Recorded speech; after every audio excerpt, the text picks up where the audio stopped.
Aqui no Brasil é difícil as pessoas se tocarem para a necessidade, né, de, de tomar esses cuidados para sobreviver, porque em tese nós estamos, Nós temos tudo. tem tudo e tá tudo em paz, né?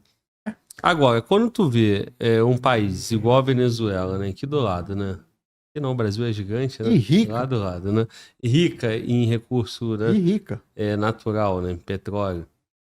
Só que quando você começa a ter esse caos social, guerra civil, e aí o governo quer se manter, ele vai avançar, a população vai lutar, começa a chegar no nível. Qual é o nível, assim, qual é o nível necessário para começar a ter essa preocupação, né? Eu sei que o senhor pode me responder assim, não, isso aí tem que ter agora já. Mas assim, Venezuela, vamos usar a Venezuela como exemplo, né? Precisa piorar o quanto mais para chegar nesse ponto aí? Olha, eu acho que eles já passaram do limite faz tempo, né? Você vê pela própria atitude do povo em relação ao governo, você percebe que eles já passaram do limite faz muito tempo, né? Um bicho zoológico viraram tudo churrasco. Você sabia dessa, né? Zoológico lá na Venezuela, a bicharada, tudo virou churrasco. E não é de agora, não, é de 1 ou 2 anos atrás. Tá? Essa notícia veio de 1 ou 2 anos atrás. Então, quando o cara chega nesse ponto, tá? Comer cachorro, coisa assim, tá? É complicado. O cara começa a fazer coisas de pessoas que estão desesperadas. Né? E eu espero que a gente aqui no Brasil não chegue nesse ponto. Tá? Sinceramente, é uma coisa muito triste. Você perguntou para mim em que hora que a gente começa a se preocupar em ter estoque, fazer isso, fazer aquilo. Então vamos lá. O ideal é que a gente tivesse o tempo todo preocupado com isso e tomasse uma série de providências. Não é só estoque de comida ou de...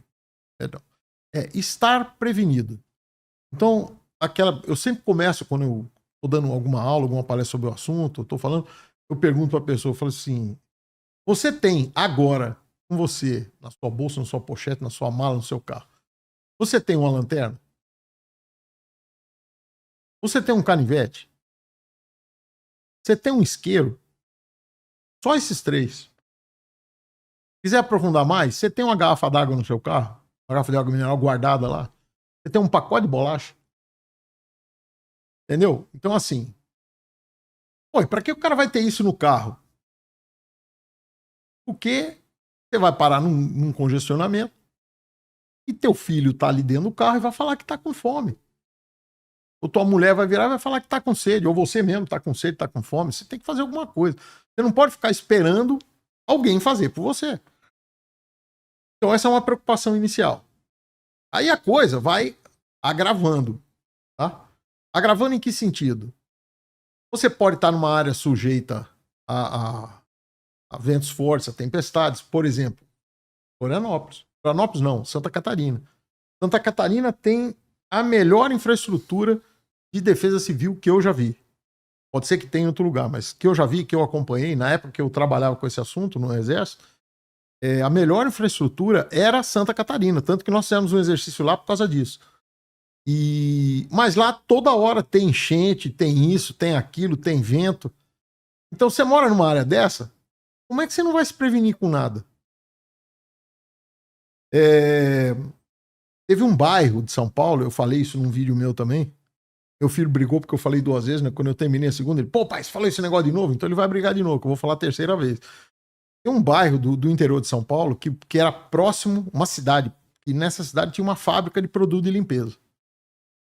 Numa noite, houve um vazamento de cloro em gás. O gás cloro foi o que os alemães usaram na Primeira Guerra em cima dos ingleses. É um gás de guerra que usa para fazer água sanitária. Aí teve um vazamento. Pô, evacuaram 2 quarteirões. Agora imagina o cara batendo 3 horas da manhã na porta da tua casa, pega a tua família e sai, que senão vai morrer todo mundo envenenado. Tudo bem, sai. Pra onde? Se você tem alguma coisa, nem que seja no carro, como eu te falei, um pacote de bola e tal, você vai para algum lugar. Então aí vem plano de fuga, aquela história toda.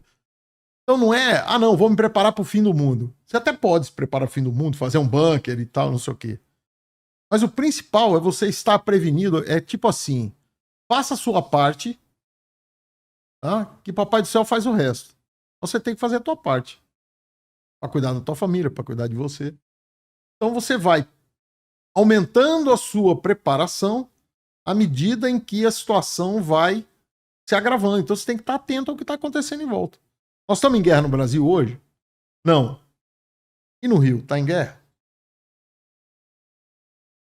Tem que sim. Só começar a fazer continha lá que você vai, opa, peraí. Né? Não, e mesmo sem a confusão do Rio de Janeiro, morreram na guerra do Vietnã em 15 anos 50 mil americanos. A última vez que eu vi essa estatística, no Brasil, por ano, morriam 60 mil. Aí tu fala, pô, então eu tô numa guerra no Vietnã por ano aqui no Brasil. Então, assim, você precisa estar atento ao que está acontecendo, quais são as probabilidades na sua área. Quem mora perto da usina nuclear tem que se preocupar com uma confusão na usina. Como é que o cara mora lá em Angra dos Reis e tá tudo bem? O cara nem pega um caderno para ler. E se tiver uma contaminação nuclear, o que eu faço? O cara mora numa área industrial em São Paulo, se tiver vazamento. O cara mora perto de uma petroquímica, de uma refinaria, e se pega fogo. Mora aqui em Brasília e se acaba a água. Todo ano acaba, né? Então, pô, mora numa casa, se puder, bota um poço, se não puder, guarda água. Assim por diante. Aqui em Brasília é complicado, não tem um período grande de seca e naturalmente acaba que sempre acaba a água porque não tem chuva, né? Então o reservatório vai baixando. É difícil você ficar olhando o que está acontecendo pelo mundo e achar que está tudo bem. Não tá. O cenário está muito confuso, muito turbulento. E aí entra o que a gente fala da parte de sobrevivência, né? Fala, pô, cara, tem que estar preparado. Sim. Você tem que estar preparado para quê? Aqui no Brasil, tem lugar que tem seca, tem lugar que tem enchente, tem lugar que tem produto. Que eu falei, você tem que estar uma analisada na tua área e você primeiro vai gastar os seus recursos naquilo que existe de possibilidade. Possibilidade não, desculpa. De probabilidade. Então, repetindo, eu moro em Angra dos Reis. Tenho uma maior probabilidade de ter um problema com um acidente nuclear do que quem mora em Brasília. E nós estamos longe da área, certo? Depende. O acidente do SESI em Goiânia foi Goiânia, completamente longe, mas aconteceu. Tá?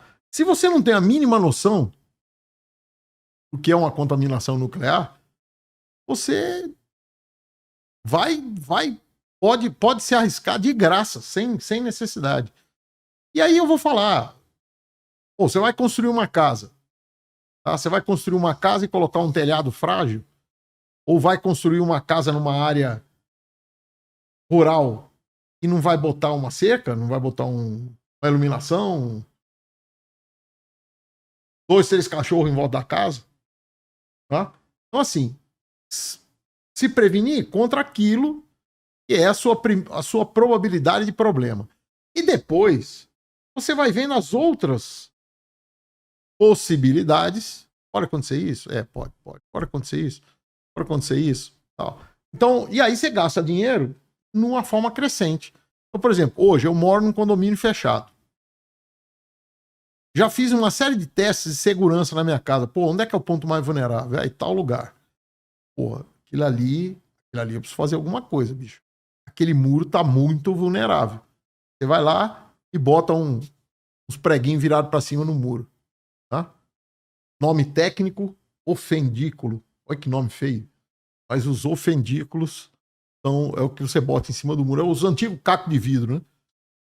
E aí você coloca num canto.